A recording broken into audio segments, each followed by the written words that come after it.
Hi friends, pivot table എന്താണെന്ന് നോക്കുന്നതിന് മുമ്പ് അതിന് എന്തെല്ലാം ആവശ്യമുണ്ടെന്ന് നമുക്ക് നോക്കണം. എല്ലാ ഡാറ്റയിൽ നിന്നും നമുക്ക് പിവോട്ട് ടേബിൾ ഉണ്ടാക്കാൻ പറ്റില്ല. അതിൽ 3 ക്രൈറ്റീരിയ ആണുള്ളത്. ആദ്യത്തെ criteria, data should be in 1 dimensional. ഇവിടെ ഈ ഡാറ്റ കണ്ടോ, ഞാൻ കൊടുത്ത ഈ സാമ്പിളിലെ ഈ ഡാറ്റ കണ്ടോ, ഇത് 2 ഡയമെൻഷനിലാണ്.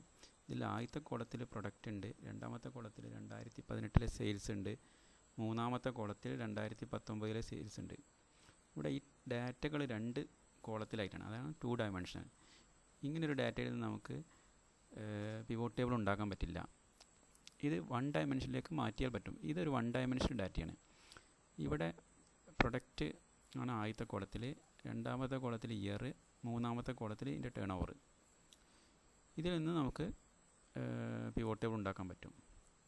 രണ്ടാമത്തെ കാര്യം, there should be a header. ഒരു ഹെഡർ ഉണ്ടായിരിക്കണം. ഇവിടെ കണ്ടോ, രണ്ടാമത്തെ കോളത്തിൻ്റെ ഹെഡിങ് ഇല്ല. ഇതിൽ നിന്ന് നമ്മൾ പിവോട്ട് ടേബിൾ ഉണ്ടാക്കുമ്പോൾ നമുക്ക് എറർ മെസ്സേജാണ് കാണുക. കണ്ടോ, ഇങ്ങനെ ഒരു എറർ മെസ്സേജാണ് വരിക. ഹെഡിങ് ഉണ്ടായിരിക്കണം. മൂന്നാമത്തേത്, അതിൽ മെർജ് സെൽസ് ഉണ്ടാവാൻ പാടില്ല. ഇവിടെ കണ്ടോ, രണ്ടാമത്തെ കോളത്തിൻ്റെ ഹെഡിങ് ഒരു മെർജ് സെല്ലാണ്. ഇതിൽ നിന്ന് നമുക്ക് പിവോട്ട് ടേബിൾ ഉണ്ടാക്കാൻ പറ്റില്ല. ഉണ്ടാക്കാൻ പറ്റില്ല എന്നല്ല, ഉണ്ടാക്കിയാൽ അതിന് വിചാരിച്ച റിസൾട്ട് കിട്ടില്ല. ഇവിടെ രണ്ടാമത്തെ സാമ്പിളിൽ ഈ ഫസ്റ്റ് ഹെഡിങ് ഒരു മെർജ് സെല്ലാണ്. അപ്പം ഈ 3 കാര്യങ്ങളാണ് നിങ്ങൾ എപ്പോഴും ശ്രദ്ധിക്കേണ്ടത്. ആദ്യത്തത്, ഡാറ്റ ഷുഡ് ബി 1 ഡയമെൻഷണൽ. രണ്ടാമത്തത്, header should not be a blank, there should be a header.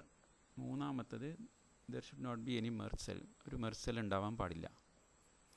അപ്പോൾ ഈ 3 കാര്യങ്ങൾ നിങ്ങൾക്ക് ഒരു എറർ വരുമ്പോൾ, അല്ലെങ്കിൽ നിങ്ങൾ വിചാരിച്ച റിസൾട്ട് കിട്ടാത്തപ്പോൾ ഈ ഏതെങ്കിലും എററാണോ എന്ന് നിങ്ങൾ ചെക്ക് ചെയ്യണം. നിങ്ങൾക്ക് ചെക്ക് ചെയ്യാനൊക്കെ ആയിട്ട് ഈ സാമ്പിൾ ഫയൽ ഞാൻ ഡിസ്ക്രിപ്ഷനിൽ ഷെയർ ചെയ്യാം. നിങ്ങൾക്ക് ചെക്ക് ചെയ്യാം, പഠിക്കാം. അടുത്ത വീഡിയോയുമായി എത്രയും പെട്ടെന്ന്. Thank you.